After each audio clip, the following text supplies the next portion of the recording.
Bismillahirrahmanirrahim. Assalamualaikum warahmatullahi wabarakatuh.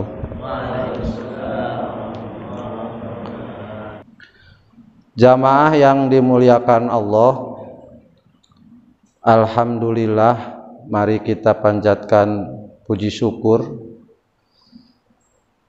Pada kesempatan ini kita bisa berkumpul bersama dalam rangka melaksanakan salah satu perintah Allah, yaitu tholabul ilmi, dalam keadaan sehat walafiat. Kalau ada yang lagi susah, teboga duit, punya masalah, rudat lah, rungsing, itu harus bersyukur kita masih sehat, karena pada waktu ini, pada saat ini, berapa ratus ribu orang yang sedang diberi musibah sakit di tiap rumah sakit, Pak. Berjajar beratus-ratus ribu orang yang sedang sakit saat ini. Kita mah sehat, rudat mah teh sabaraha. Karena kalau sedang pusing, banyak masalah, tidak dicampuri dengan takut mati. Kalau lagi sakit mah, apalagi yang menunggu jadwal operasi, aduh, biar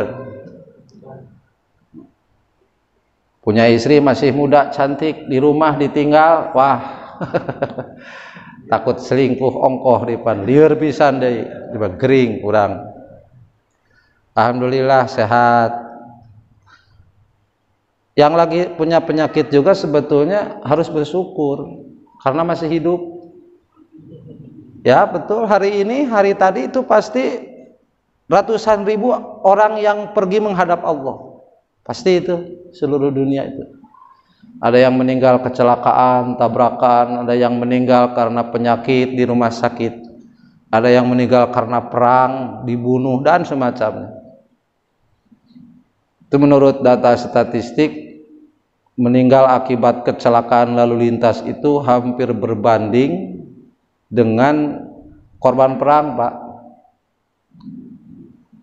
Jadi banyak yang meninggal. Kalau kita sedang masih hidup walaupun sakit, harusnya bersyukur. Tapi tentu ini barang sulit. Jangankan lagi sakit, lagi sehat pun bersyukur teh sok hese. Bersyukur itu mengakui, menerima, merasa puas dengan apa yang telah Allah berikan kepada kita dan kita miliki saat ini. Itu syukur, Pak. Syukur dengan hati. Mengakui ini nikmat, hidup, sehat itu dari Allah, dicukupkan apa yang menjadi kebutuhan, makanan, minuman. Kita tidak sulit mendapatkan makan, tidak sulit mendapatkan minum, masih dikasih nih. Sehat. Ini dari Allah, tidak ada yang intervensi. Setelah meyakini begitu, mama bikum min nikmatin faminallah, gitu kata Quran. Apa yang kena terhadap kita itu adalah dari Allah, diyakini, lalu kita menerima, merasa puas. Cekap Gusti abdi masa kieu ge. Dak kirang naon atuh, hirup eukeur, sehat eukeur, dahar manggi. Sare teka hujanan, teka panasan. Alhamdulillah, keluarlah pujian. Pujian dari mulut, tapi mulut itu hanya hanya ekspresi atau hanya yang terlihat, sebetulnya itu isi hati karena merasa gembira, merasa puas. Dan kalau kita bisa begitu terus setiap waktu, menyadari, mengakui, merasa puas, merasa gembira dengan apa yang telah Allah berikan, dengan apa yang kita miliki sekarang, hidup itu akan selamanya bahagia, Pak. Lalu ada masalah, ada musibah. Seorang mukmin, seorang muslim itu pasti meyakini bahwa ini masalah, musibah itu dari Allah. Dan dia tidak cepat berburuk sangka kepada Allah, sang pemberi musibah itu. Jadi ketika datang musibah, tidak langsung murungkut hati, tidak, dan tidak buruk sangka. Juga ada masalah, wah ngeusan nih mah hirup teh ya. Nah, tidak seperti itu. Bangkrut aing usaha kieu mah. Tidak buruk sangka, tidak. Malah kalau orang beriman ketika diuji, dia yakin bahwa dia akan diangkat derajat oleh Allah, akan dikasihi oleh Allah. Itu lihat di kitab Mukhtarul Hadis, ada hadis begini, idza ahabballahu abdan ibtalahu. Idza ahabba, apabila mencintai, idza ahabballahu abdan, apabila Allah mencintai seorang hamba, ibtalahu, maka Allah akan menguji hamba itu. Kita beriman, fardu wajib kita laksanakan, ingin meraih kecintaan Allah, mulai mengerjakan sunat, kan begitu? Sunat kita kerjakan untuk menggapai cinta Allah. Nah, Allah itu melihat, mendengar, tahu Allah mencintai hamba itu karena hamba itu juga mendekat kepada Allah. Kan begitu janji Allah. Apabila hamba kami mendekat kepadaku, maka kami akan lebih dekat kepadanya, kan begitu. Kalau dalam hadis kan, barang siapa yang mendekat kepada Allah satu jengkal, Allah akan mendekat kepadanya satu hasta. Nah, ketika Allah mencintai hamba yang mendekat itu, maka Allah akan memberikan ujian. Benar apa tidak ini hamba ini ingin dicintai Allah apa tidak?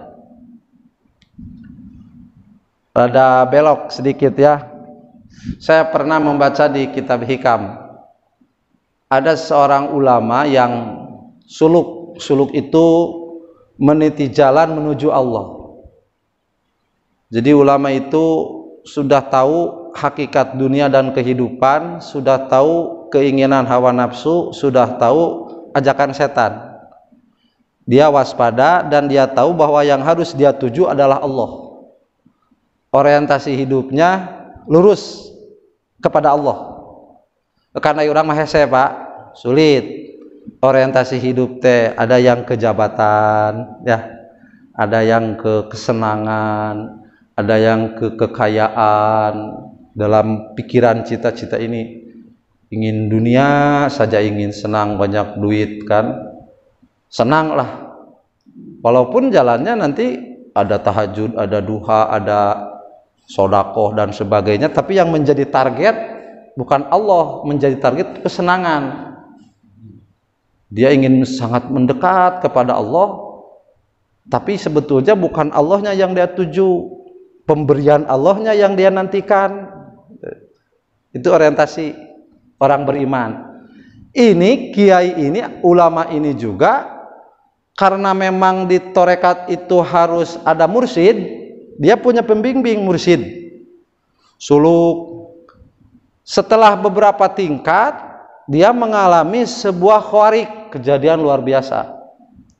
Ketika berwudu, Pak, ketika berwudu, hatinya itu ngereteg teh naon bahasa Indonesia na?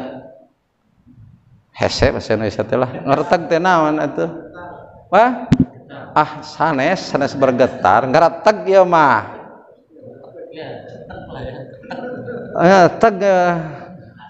Memikirkan.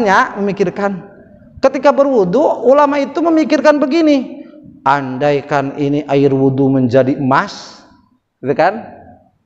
Ada khawatir kalau dalam bahasa Arab. Itu Pak, karena memang orang suluk itu bersih kan, jadi emas itu.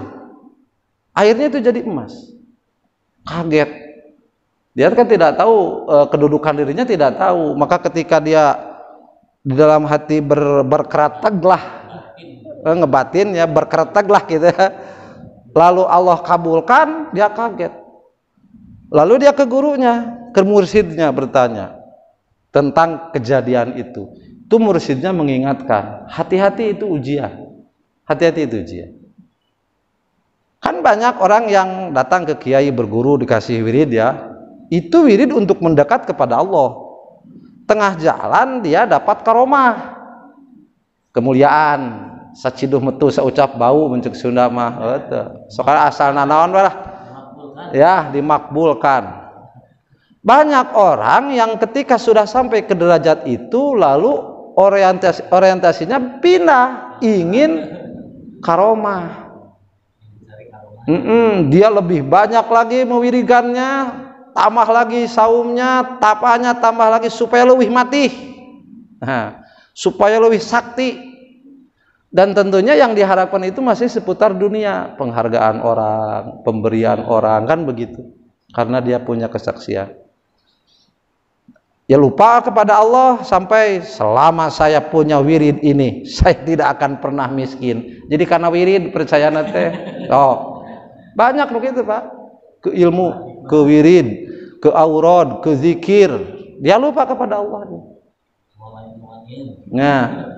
Nah, ujian dari Allah ibtalahu yang ada dalam hadis tadi sebetulnya tidak melulu kesedihan, kesusahan, kesenangan juga kan ujian sebetulnya ya.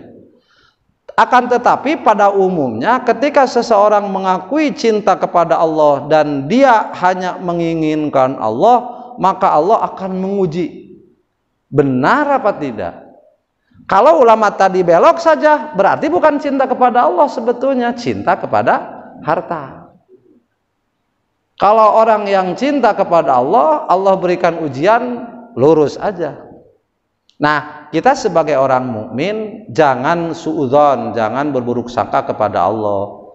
Kakarek daek salatnya ke masjid asal nama ampleng-amplengan. Baru saja belajar mau ke masjid, udah ditimpa musibah. Nah, itu teh eureun dia aing mah.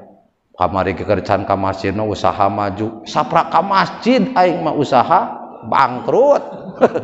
Saprak sok ke masjid, sok ngaji, sok salat, dipecat, di PHK, asudon.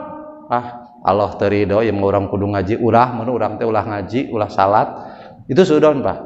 Jadi tidak jadi itu mendapatkan kecintaan Allah.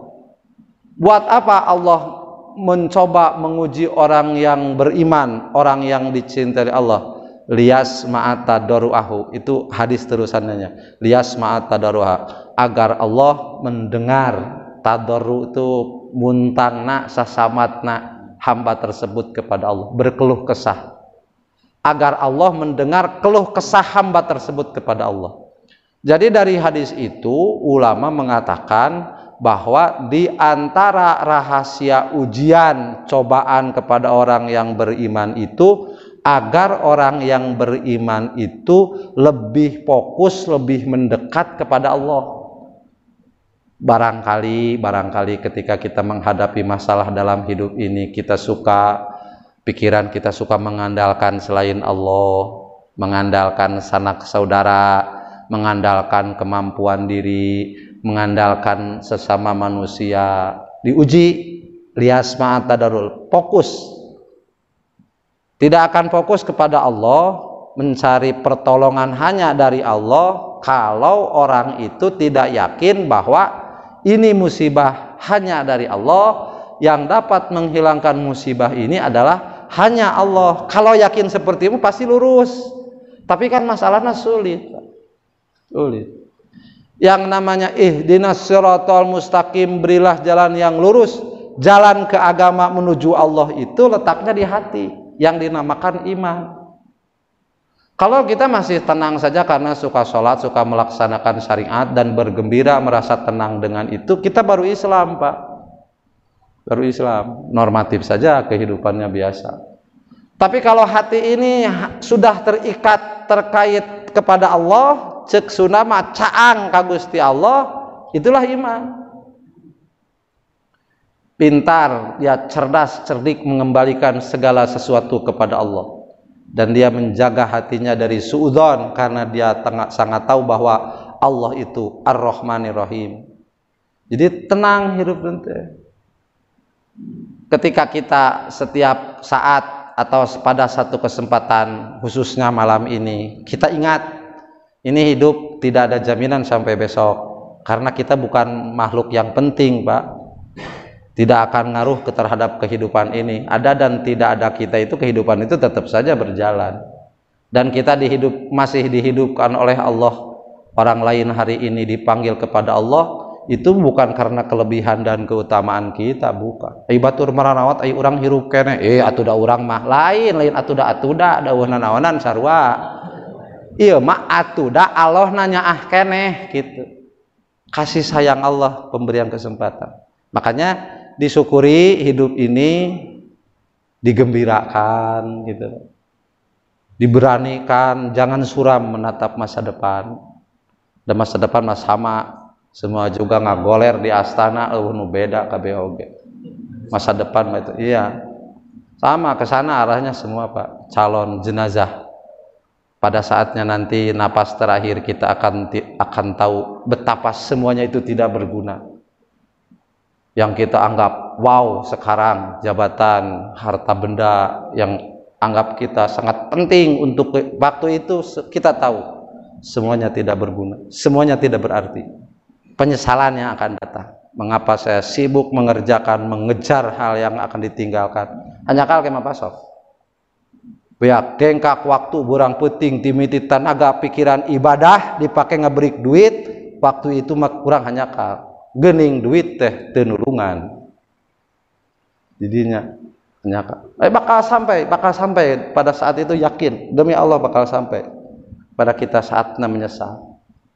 Makanya dari sekarang udah nafsu nu mawa edana mah nafsu Pak, nafsu aya akal urang mah da heueuh lah, ceuk urang keur naon duitnya manggih we jeung pamajikan nyaritakeun ieu hardeng geus butut, spray geus butut, kursi geus reot, imah geus goreng, tang deui teh teh.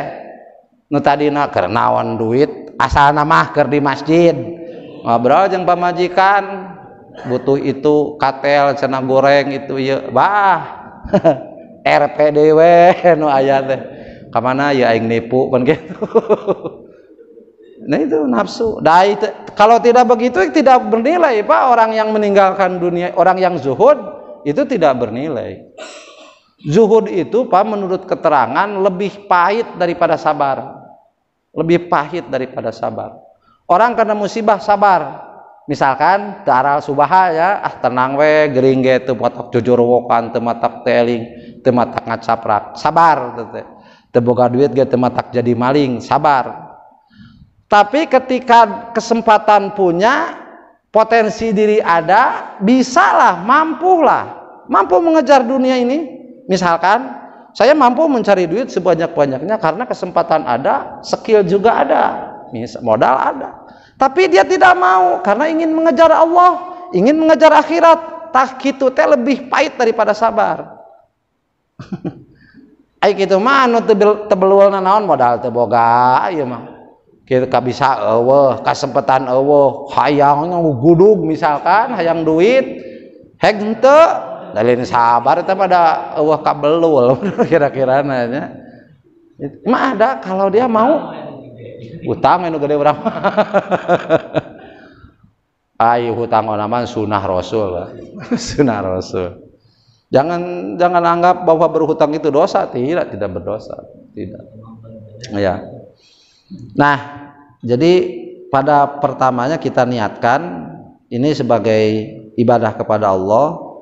Yang kedua sebagai syukur kita terhadap kesehatan dan umur kita. Kita bukakan pintu hati kita untuk menerima atau istilahnya mencari faham, menjadi ilmu buat kita.